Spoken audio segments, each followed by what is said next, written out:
deixa limpa, isso não poderia ser, né, assim... Na verdade, tem um site que você acessa, mas o político ele tem que se cadastrar, né? É super legal, mas é tão pequeno, né? É tão pouco. É tão pouco você ter a garantia que seu político não é um bandido.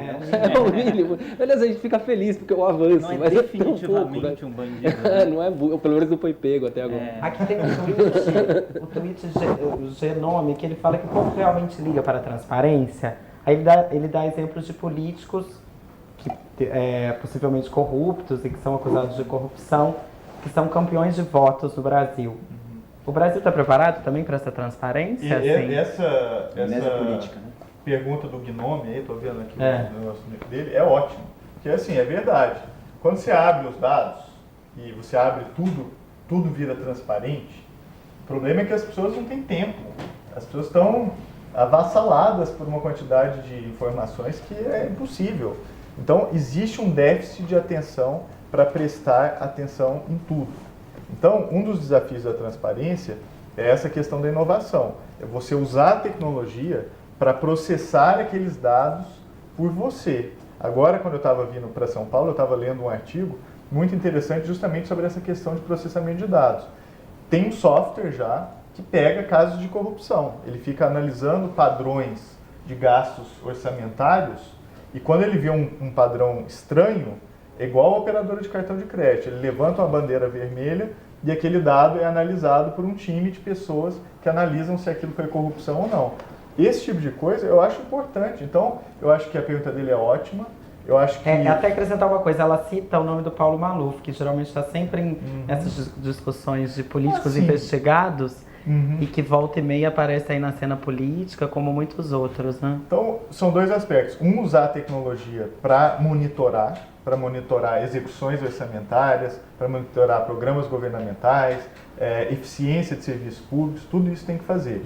Agora, esses casos, por exemplo, Paulo Maluf e outros que são envolvidos e acusados de serem envolvidos em processos de corrupção, tem que ter um ativismo político também. Não adianta ficar só xingando no Twitter, porque xingar no Twitter pode ser muito bom para quem xinga, mas o efeito coletivo muitas vezes é nenhum. Então tem que lembrar que o Twitter e as ferramentas sociais são importantes, mas ir para a rua, conversar com as pessoas, usar os métodos tradicionais de protesto político, inclusive manifestações e assim por diante, ainda é essencial. Eu acho que assim, o Twitter ele ajuda nisso, ajuda a organizar, mas tem que ter mobilização. Não adianta a pessoa achar, estou tweetando, então não preciso fazer mais nada. É o contrário, eu preciso tweetar e preciso fazer mais coisas também. Mas tem também umas coisas intermediárias assim, que tornam, pelo menos para o cidadão, inteligível o que está acontecendo, por exemplo, dentro do Congresso. Quer dizer, permite você entender o que está acontecendo e minimamente discutir, participar, nem que seja num ambiente controlado. E eu acho que seria legal o Denis falar um pouquinho do Vote na Web, que é um dos projetos lá da Web Citizen, que eu vejo mais ou menos assim, é uma participação simbólica e uma forma de você se manter informado sobre o que está acontecendo dentro do Congresso, para além das siglas, né? Eu acho interessante que nem aparece em primeiro plano quem é o autor de cada projeto. Você tem que ali se identificar com o conteúdo de cada um. O Vote na Web, resumindo, é um site no qual você acompanha todas as leis que estão tramitando no Congresso e você pode votar sim ou não. Você pode aprovar ou reprovar essa lei. E você pode comparar o jeito que o Brasil vota com o jeito que os políticos votam. Você pode comparar o seu perfil de votação com o dos deputados e dos senadores. Daí você vai descobrir que você tem, com quem você tem afinidade. Geralmente as pessoas ficam surpresas, porque elas... O que é uma loucura, porque isso mostra o quanto o discurso dos partidos está desconectado da prática dos partidos, né? A gente acredita no que, sei lá, o PT, o PSDB, o PV... Vamos citar Ciro. No que eles dizem, mas a gente não sabe se eles votam do mesmo jeito, né? Então você vai lá e... Bom, só resumindo isso, o que a gente faz é fazer um resuminho da lei para você poder se posicionar. A gente traduz a lei para o português, porque as leis não são escritas em português. Na verdade, no geral, quando você lê o texto de uma lei, você vai descobrir sobre o que é lei lá pela 4ª página, mais ou menos, porque tem um esforço deliberado de esconder o fundamental de você, né? Nem sempre, mas isso é uma prática comum, né? Então é uma tentativa de abrir, é um site de comunidade, como site de comunidade ele ganha relevância quanto mais gente tiver lá dentro, né? Ele vai ficando mais interessante quanto mais representativo ele for. Mas é um experimento interessante, é um site legal de acompanhar. E a gente fala, a campanha do Obama foi um marco nessa questão da tecnologia da internet, né? E parece que ficou prometido muito essa abertura, né? Logo que ele assumisse. Foi um marco. E parece que tem uma decepção em relação a essa abertura de dados, de transparência. Eu acho que ele tem que guardar. Ele falou que era importante no governo dele a participação do povo. Ele até fez um memorando lá falando que era importante, que ele não tinha todas as respostas. Pois é, eu acho o memorando mais importante do que a campanha. Acho, né? Aliás, eu acho mais importante da campanha o fato de que possivelmente ela vai ter um legado de participação, de transparência e de cooperatividade do governo com Mas isso está sendo feito efetivamente, assim, Não, de abrir? Criou-se uma divisão governamental para isso, colocaram lá aquele Vivek Kundra para ser o chefe dessa divisão, e existe uma política em andamento. Agora, poderia estar indo mais rápido, e eu acho que não é prioridade, como é, por exemplo, a questão da crise econômica e outros temas mais duros que o Obama está tendo que enfrentar. Mas só de ter sido criado uma espécie de um ministério para tratar dessa questão e com seus programas e com verbas, já garante ali que alguma coisa está andando. Acho que tem uma diferença fundamental lá, que é o seguinte: essa lei que a gente está lutando para aprovar aqui, o equivalente dela existe desde 1966 nos Estados Unidos. Qualquer um pode entrar num órgão público e dizer: eu quero todos os dados, porque eles são públicos. Você tem a segurança jurídica de ter acesso a isso. Nisso eles estão realmente quilômetros à frente. O que o Obama fez foi criar esse órgão, colocar em prática, dar um passo além e liberar em formatos brutos, regulamentar isso. Eu acho que inclusive a lei atual ela não contempla de forma realmente adequada. Eu acho que ela não detalha como que vão estar sendo disponibilizados. A lei americana? O detalhe. Não, a brasileira que ainda está em votação. Ela regulamenta uma coisa que já estava na e Constituição. nem cria um órgão, uma agência que se responsabilize por isso. É do tipo, órgãos governamentais virem-se para publicar isso aí.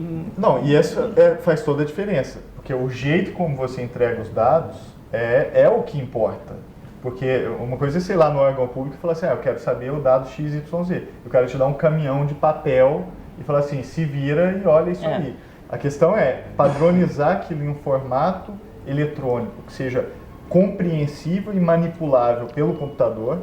E essa é a grande questão, porque aí sim você consegue tornar aquilo em algo útil. Agora, se é uma pilha de papel, provavelmente não tem muita utilidade. Nessa de transparência e monitoramento, um dos projetos mais interessantes hoje em dia no Brasil é o Transparência Hack Day. Sim. Eu não sei se a maior parte das pessoas conhece. E muitos dos esforços deles são no sentido de fazer scraping. É entrar nos sites do governo, é conseguir arrancar aqueles dados de lá de uma maneira que máquinas consigam processar. Quer dizer, Transparência acidental, né? Um dado que está lá... Na verdade, eu vi um forceps, rapaz lá na do verdade. Nova York que fez com o trânsito lá. E eu conheço alguém que fez isso O também. Aaron Swartz. Que fez aqui. Inclusive ficou hospedado na minha casa em janeiro, agora adorou o Rio de Janeiro, falou que quer voltar pro Brasil. Eu conheço um cara também que estava fazendo isso com a CT em São Paulo, porque você tem o trânsito, de hora em hora aparece, só que você não tem como saber como é que foi no último ano, você não tem gráfico dos últimos 6 meses, etc. É a CT que solta informação de vez em quando quer. Então ele começou a juntar esse tipo de dados com a mesma ideia, de poder entender. De novo, assim, reforçando, eu tô ficando chato com essa insistência, que é basicamente a mesma. Plataforma. Mas assim, a gente fala de política, né? E daí a gente pensa em eleição, né? E como se eleição resumisse a política. E se você olhar o caderno de política aqui no Brasil, hoje em dia em especial, você vai achar que é mesmo, né? Que falar de política é igual falar de eleição. Isso eu acho que é a mesma coisa dizer que falar de empresa é a mesma coisa que falar do processo de seleção, sabe? Eleição não é tão importante assim, não devia ser. É, no nosso caso, porque o nosso governo é uma caixa preta que tem uma janelinha no qual ele recebe seu input uma vez a cada 4 anos. Mas a gente está falando de mais do que isso, né? A gente está falando de possibilidades de abertura entre uma eleição e outra, né? Possibilidades de você acompanhar o trabalho do governo. É por isso que eu digo que o memorando que o Obama divulgou no primeiro mês de governo, que teve muito pouca divulgação, mas dando uma liderança para esse movimento de transparência, falar, pô, eu estou falando sério, isso não era só papo de campanha, eu quero que o meu governo realmente seja transparente e trabalhe com informação do jeito diferente de qualquer um trabalhou. Por isso que eu digo que isso é mais importante do que o marqueteiro que ele contratou para ajudar a ser eleito. É claro que ele não teria sido eleito sem marqueteiro, mas na ordem geral das coisas é mais importante. Então eu acho que tem mais algum tweet aí que a gente relevante pra gente ler, algum comentário. Acho que a gente então pode encerrar. Acho que só, Né? Eu acho que vocês mais alguma responderam tudo que todo mundo algumas perguntas foram feitas e já estavam sendo Então, eu respondidas. queria dar uma né? sugestão para o Web Citizen, que é o seguinte: eu estou vendo muita iniciativa de transparência, mas focada no indivíduo. Então, por exemplo, o portal lá do Excelências, do Transparência Brasil e vários outros, focam sempre no perfil individual. Eu acho que falta uma ênfase no partido. Eu acho que a gente precisa entender melhor como é que o partido age como organização e usar a tecnologia para visualizar o comportamento do partido. E um exemplo disso eu acho que é a candidatura do Tiririca. A culpa não é do Tiririca, a culpa é do partido do Tiririca.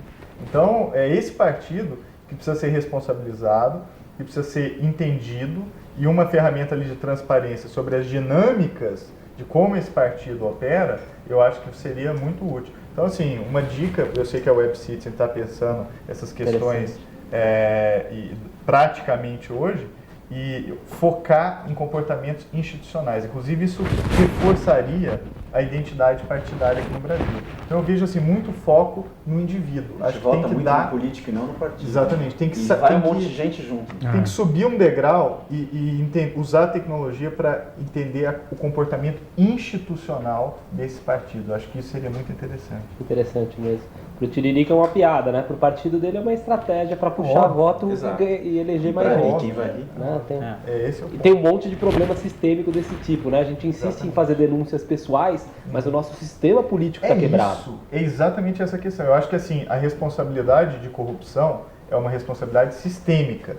Punir o indivíduo é uma forma de você esconder troca os o jogadores. problema do sistema. E eu acho que o passo que a gente precisa dar a partir de agora é de sair dessa questão do indivíduo e andar um passo acima, um nível acima, para entender como é que se pune e responsabiliza a instituição. Eu acho que esse é o grande desafio, essa coisa da corrupção institucional, e focar no indivíduo, é claro, isso é importante, mas saber como é que a gente reforma as instituições e aperfeiçoa as instituições. Esse sim é o passo para se combater a corrupção. Acho que aí sim, eu acho que o Web Citizen podia liderar isso aqui no Brasil, de tentar entender dinâmicas institucionais e corrupção institucional. Interessante. Bom, então vou encerrar aqui. Vou agradecer a participação de todos, todo mundo aqui, todo mundo que mandou pergunta, comentário no Twitter. E lembrar que a conversa, a Sala de Marina, vai estar no ar, no minhamarina.org.br. E puxar uma sardinha agora para a Marina. A gente também no minhamarina.org.br, a gente tem doações para a campanha da Marina, que vão desde R$5 até o valor que você quiser doar. Aí, se você puder e quiser doar, é só entrar no site que a Marina garante, a campanha da Marina garante que tudo vai ficar da maior transparência possível. Então a gente volta semana que vem, quinta-feira, às 5 horas, com o próximo Sala de Marina. Obrigado.